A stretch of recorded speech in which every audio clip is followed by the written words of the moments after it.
ये संसार। एक बार एक संत रहते थे एक नदी के किनारे। तो एक मैया का बालक बीमार हो गया। अब उसको कोई दवाई नहीं लगी।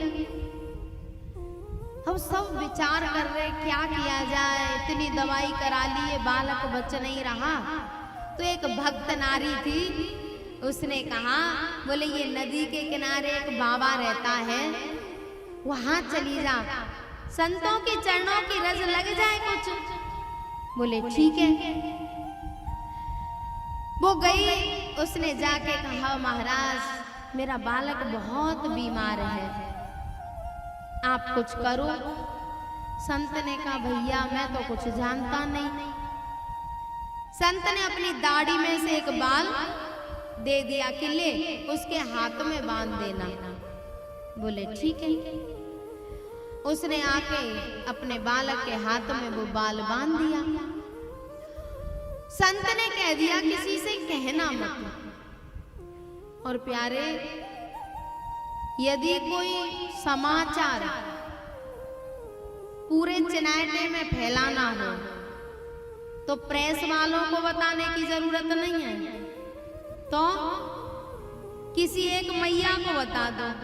और बताने के बाद एक शब्द और कह दो, किसी को बताना मत।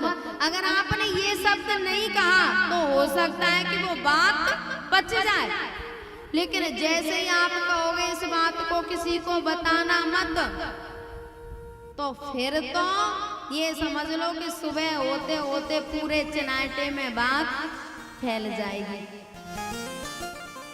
एक छोटी सी बात याद आ रही है, बताऊं। एक बार एक आदमी खेत में गया शौच क्रिया के लिए।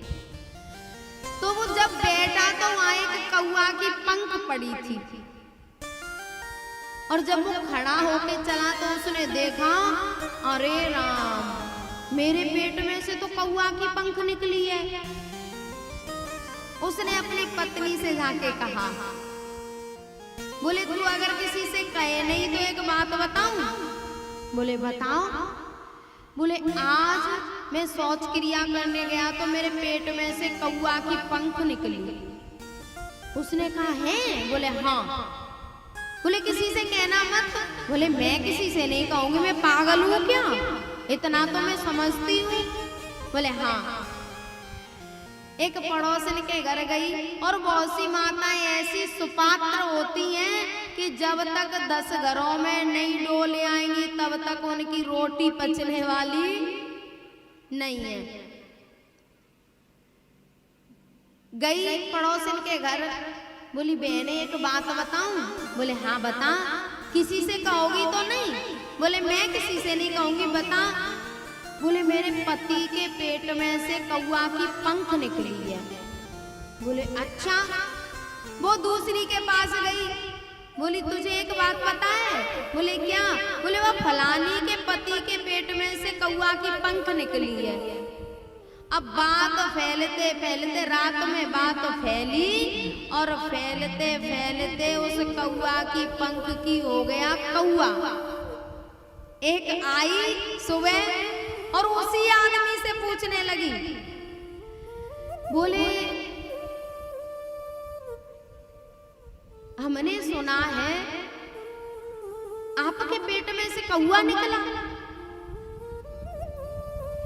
उसने कहा आपने कहां से सुना? बोले ऐसे ही उड़ते उड़ते सुना कि आपके पेट में से कौआ निकला। तो प्यारे, किसी प्रेस वाले के पास जाने की जरूरत नहीं है। कोई न्यूज फैलाना हो तो हमारे डिपार्टमेंट को दे दो, पूरे चिनाटे में फैल जाएगी। अब उस नारी से संत ने मना किया था कि किसी को बताना मत, लेकिन उस नारी ने जैसे ही किसी को थोड़ा सा बुखार आए, छींक आए, तो वो बस कह दे कि वो नदी के किनारे बाबा जी रहते हैं ना, बहुत सिद्ध है, वहां चली जा। अब तो सब जाएं, बाबा आपने वो फलानी के छोरा को सही किया है ना, अब हमें भी बीमारी हो गई है, हमें सही करो। बाबा ने कही कि मैं दवाई तो कुछ नहीं जानता, मैंने तो एक दाढ़ी का बाल दे दिया था। अब बाबा ने दाढ़ी के बाल देना शुरू कर दिया। अब तो नदी से और चिनाटे तक लाइन लग गई। अब तो सब जाए बाबा हमें दे दो। बाबा कहे तुम्हें कोई बीमारी है? बोले अभी तक तो नहीं है, पर भविष्य में कभी हो गई तो पहले से ही दवाई रख ले। तो मेरे प्यारे, जो सिद्ध होते हैं ना, वो पागल बन के रहते हैं, अपने असली रूप में नहीं रहते। नहीं ये दुनिया रहने देगी। ऐसे ही शुकदेव जी जब आए ना, अलचलिंगो निजलावतुष्टो व्रतश्यवालैरवधूतवेश। कोई चिन्ह नहीं है, एकदम निर्वस्त्र, और आए तो पूरी सभा खड़ी हो गई। उसमें उनके पिताजी व्यास जी, उनके बाबा पाराशर जी सब थे, और सब हाथ जोड़ जोड़ के खड़े हैं। किसी ने पाराशर जी से कहा, बोले आप तो बाबा हो, आप क्यों खड़े हो गए? तब पाराशर जी ने कहा, बोले आयु में मैं बाबा हूँ, पद में मैं बाबा हूँ, लेकिन ज्ञान में सुखदेव जी मेरे बाबा हैं। प्यारे, 3 प्रकार के व्रत होते हैं। एक आयु व्रत, एक ज्ञान व्रत, और एक आश्रम व्रत। आयु व्रत हमारे पूज्य होते हैं। ज्ञान व्रत हमारे पूज्य होते हैं, लेकिन आयु व्रत से ज्यादा ज्ञान व्रत होते हैं, और ज्ञान वृद्ध से भी ज्यादा आश्रम वृद्ध होते हैं। जिस स्थिति पर अभी पाराशर जी नहीं है, जिस स्थिति पर अभी व्यास जी नहीं है, सुखदेव जी उस स्थिति पर पहुंच गए हैं। इसलिए उनके सम्मान में खड़े हो गए पिताजी और बाबा, स्वागत किया। उच्च स्थान पर सुखदेव जी को बिठाया।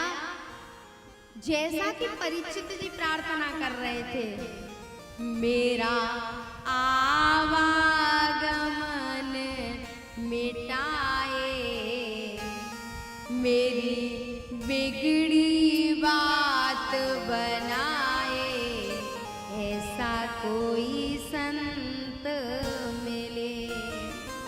आ गए भ्रमण करते हुए, उच्च